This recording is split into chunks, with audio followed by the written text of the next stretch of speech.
G'day everyone, we're looking at some dash cam footage I took from Tim's Thicket when I was down there on the weekend. So I just thought I'd talk you through a few things rather than having nothing there. So this is the main entrance to Tim's. If you haven't been here before, this is the main portion. So you probably deflate, we deflate our tyres just back at that point there. You don't really need to until you get towards the top, because all this is really just normal two-wheel drive sort of area, but it's an open space back there, so that's where you do it. And this is where you come around so that people can pass each other pretty well.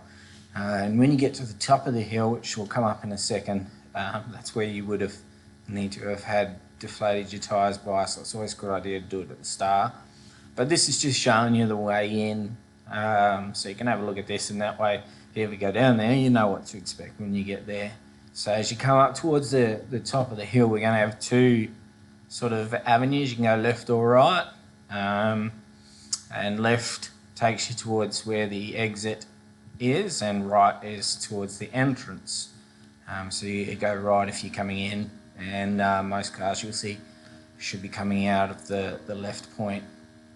And they've fixed up, due to the issue with the water and the storms, the exit point had been stopped, but now it's been fixed and you can actually get out. You'll see later in the video I take the exit out, so it's still a little bit underdeveloped, I'd say, but you can get through there quite easily. Well, not quite easily. Let's just say you have to do a little bit of effort to get through without getting too stuck there. There's also a little spot off there to the right there of the screen where if you didn't deflate at the start, you can sort of deviate here off there to deflate. So this is at the top of the hill to the entrance. So as I said, there's a left or right, and we can take the right to go actually down onto the entrance to Tim's Thicket. And when you come down to the actual entry point, the entry point area, you got this nice cove where you can actually see from here, you can see the breakers that break out further on the reef, and then you have a nice flat bit. This is towards the low tide area, so you can see there's a fair amount of beach available to you to use. I'm up in the main ruts at the moment, but there is a fair amount of beach in that whole area that you can have access to. And a lot of people will park up and fish either through the area that I'm driving in, but off the main line. Although that can get kind of soft at times, because when I was down there a couple of weeks prior to, a lot of people were getting stuck in this area that I'm actually going kind of slowly in. I don't know why, but they were just shifting off this main line and were getting stuck in the softer sand. And then you can see here just to the left, that's the exit point that you have to sort of take out when you come back out, but when we get towards the end you'll see it.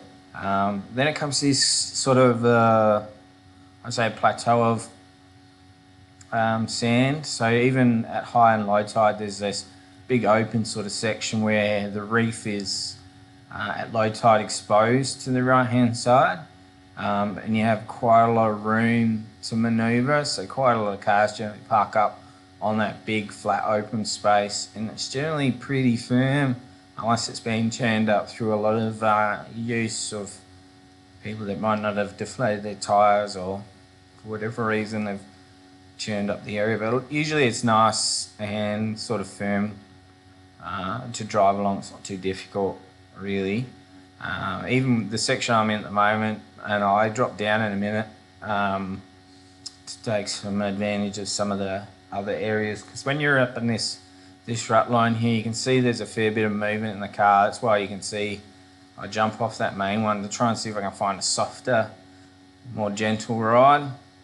Not so weedy this section, but there is a fair bit of reef all along this section of Tim's. So you sort of have to pick and choose where you want to fish. Most people fish at the entry point, and there is one section, see I come right down towards the bottom during low tide, and you can see it's much smoother to drive on now than it was before. The camera isn't shaking as much. This is pretty firm, this whole section through here that I'm on, mostly because it's been wet from higher tide, and that's firmer sand than a little bit higher up. But yeah, there's a lot of reef along this area of Thames, and Thames isn't a long beach at all. So there's not a huge amount of space or a huge amount of areas that you can find a fish out of. So you sort of got to pick and choose. I think there's one area just there to the right actually where there's a section where it's open between two reefs where you can actually get some fishing done where you're not going to get snagged on the bottom where there's reef. Even that open section, if you go out a fair distance, you'll hit reef as you come in, so you got to be careful that you're going to get snagged. Now this is the first boulder that you can come across. Now in low tide you can come around it just like I'm doing now. In high tide you can't do this. This is kind of flooded in. So that's the first boulder that you come across as you come through, and you can keep going along here. It's very much similar sort of a beach as earlier, so still kind of reefy sections, but you can get some really nice areas that it isn't as bad. In this first video, because this is the video of us coming all the way down and then all the way back to the start, but then I cut to a video I did earlier because I've come all the way to the end. There's some guys up there on the left that usually come down here for surfing because it's a great surfing spot where I am at the moment, and a lot of guys surf out there. So they park up on the top of the left, which is off the beach. You can go inland to get into this sort of area here, because just beyond this point, right about, as you can see, this boulder right up ahead of us, there's I turn around here, but I do another video, I actually drive further down, I actually mean to cross there, so you get a close up of that. But if you go around that point, you end up pretty much being in a position where you can go all the way to White Hills if you wanted to. And I had intended to at that stage, but got a co-pilot who didn't really want to seem that keen on going into it. You get when I get up close, you kind of see that it's a kind of a tricky way to get around even at low tide. So we just follow the tracks that we made all the way back. As you can see, it's nice. This beach is kind of nice through this section. It's not as dirty brown as sometimes the main opening portion of Thames is. A lot of people stay at that main opening because there is that reef that's further out, and there is some chances of people catching fish in that open area. One guys caught a tailor in there. While we were there on the weekend where this footage was taken, some guys caught some little stuff, some reef fish, herring. Wasn't a lot on offer that day, but it can be, particularly because that was at low tide.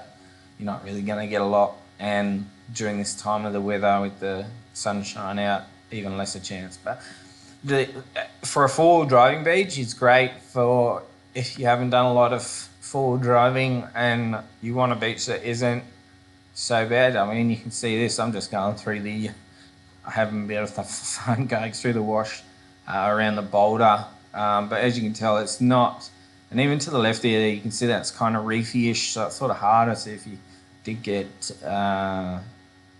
want to go slow, you could sort of use that reef to your advantage rather than going across the sand. But it's nice and neat. Like, it's not as soft and it's not as mushy sand that you get stuck in some areas like that one, where it's really soft and you sort of sink into it. As you can see here, you can just motor along without any issues. You can see where I'm following the tracks that I made when I came in, and you can see the indentation that there's hardly well, there's very minor indentation, so I'm not sinking in that deeply into the actual sand at all. So you can tell that it's kind of firm.